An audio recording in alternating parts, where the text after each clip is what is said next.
नर्मदे हर. नर्मदे हर. सुलपाणी झाडी नर्मदा आश्रमात तुम्हा सर्व मातांचं स्वागत आहे.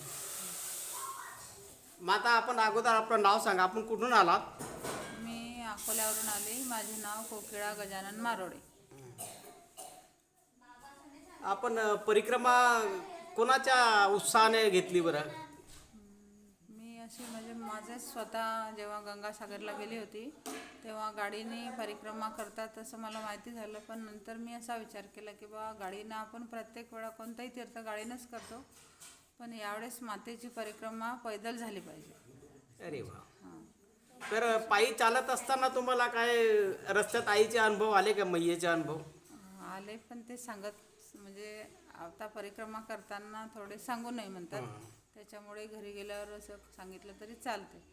असं म्हणजे सांगितल्यावर आपल्याला थोडे उलटे अनुभव येतात. नाही, तसं काही नसतं माते. नाही का? हे कसं असतं की तुम्ही जर सांगितलं आणि तुमच्या या सांगण्यावरून एखादा जीव जर परिक्रमेला प्रोत्साहन देऊन तुमचं हे उदाहरण प्रोत्साहन घेऊन आला तर त्याचं पुण्यफळ तुम्हाला लावेल. असं आहे. आता मी इथं कित्येक लोकांच्या मुलाखती घेतो, त्याच्यात काही फरक पडत नाही. महात्मांचं घेतो मी. हो ना. असं आता तुम्ही मागं कुठं थांबले तर माते? खुंटामोडीला नाही, धनाजल धनाजाला थांबले तिथं. हो. पहिले आधी जो आश्रम आला ना तिथे गायत्री मंदिर वगैरे आहे, तिथे थोडा वेळ थांबलो आम्ही. मग त्याच्यानंतर त्यांनी इथे पाठवलं. बरोबर. तर रस्त्यात तुम्हाला काही त्रास वगैरे होतो का चालण्यामध्ये? चालण्यामध्ये तर आनंद मिळतो. मातेचं नामस्मरण केलं की जास्त आनंद मिळतो. म्हणजे यात्रा तुम्ही तुमच्या स्वकुशीने चालू केलेली? हो, मी माझ्या स्वकुशीने चालू केली. मी घरून एकटीच आलेली आहे, माझ्यासोबत कोणी नाही आहे. नाही, असं नाही म्हणतात. तुमच्या सोबत म्हणजे कोणी असं माझ्यासोबत नाही. माता आहे ना. नाही. माता आहे माझ्यासोबत. तुमच्या सोबत कोणी असं म्हणू नका, नाही, कारण आई तसं सर्वांच्या घरून सोबत नाही. असते. घरून नाही आहे, घरून मी एकटीच आली आहे, पण माता माझ्यासोबतच आहे ना. नाही, आम्ही असे अनुभव लोकांचे असे अनुभव. तुम्हाला एखादा अनुभव सांगतो.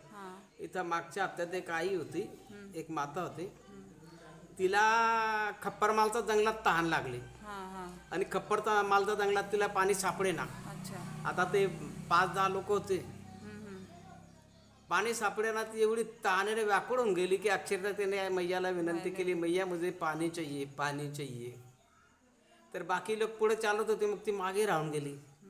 तर काही लोक पुढे चालताना त्यांनी त्या दगडातनं पाणी निघालेलं पाहिलं. तर ते त्यांना ते बाकीचे लोक बोलल्या, मैया की सुन लिया बोले. म्हणजे आईने ऐकून घेतलं म्हणे. कारण रस्त्यात चालताना मग तो कोणी असो त्याला मैयानं म्हणून संबोधलं जातं. आणि असं असतं. अशा बरेचसे अनुभव लोकांचे असतात. काही लोकांना कसं, मागच्या टायमाला एकाने मला म्हणे हॉटेलसारखं जेवण पाहिजे. त्या परिक्रमा असं नाही तर त्या मूर्तीने जेवण केलं आणि वरती गेल्यावर तो मला बोलला, दादा म्हणे आज मी इच्छा केली होती की मला हॉटेलसारखं जेवण पाहिजे. आता इथं आश्रमात त्याला हॉटेलसारखं जेवण कुठं मिळणार आहे? पण त्याने खाल्ल्यानंतर त्याला असा अनुभव आला की मी हॉटेलातलं जेवण करतोय. त्याने जेवण वगैरे करून घेतलं आणि मला वरती घेऊन गेला आणि सांगायचं, दादा आज मी म्हणे आईकडे बोलला की मला म्हणे हॉटेलसारखं जेवण हवं होतं.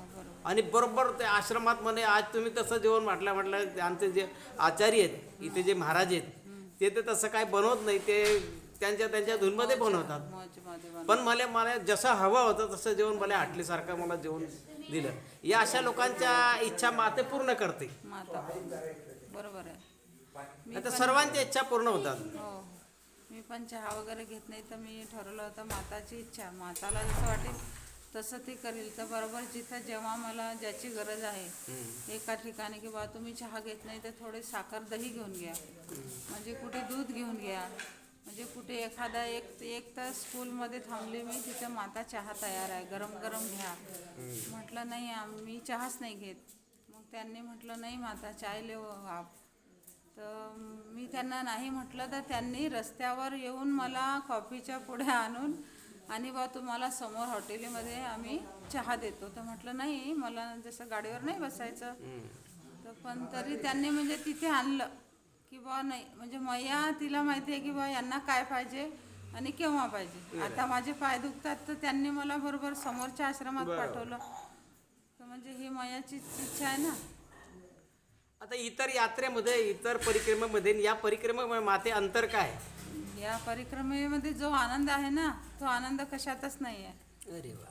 म्हणजे जे चारी धामची यात्रा जरी तेव्हा आपण जातो, ते समजा दर्शन वगैरे करतो, पण हा चालण्याचा जो आनंद आहे आणि मातेचं नामस्मरण करून म्हणजे असं वेगळं, म्हणजे आपण स्वतःच्या पावलांनी चालतोय, मातेचं नामस्मरण करतोय, याच्यातच खूप आनंद वाटतो. अजून माते, चला ठीक, आपण चुलपानी जडी नर्मदा आश्रमात आला आणि या आश्रमात आम्हाला सेवेची संधी दिली, याबद्दल तुम्हा सर्वांचं धन्यवाद. आईच्या चरणी हीच प्रार्थना की आपली यात्रा मंगलमय करू. आईला हीच प्रार्थना की पुनश्च आई यांची यात्रा मंगलमय हो, हीच आईच्या चरणी प्रार्थना. नर्मदे हर. नर्मदे हर. पाणी भरा है.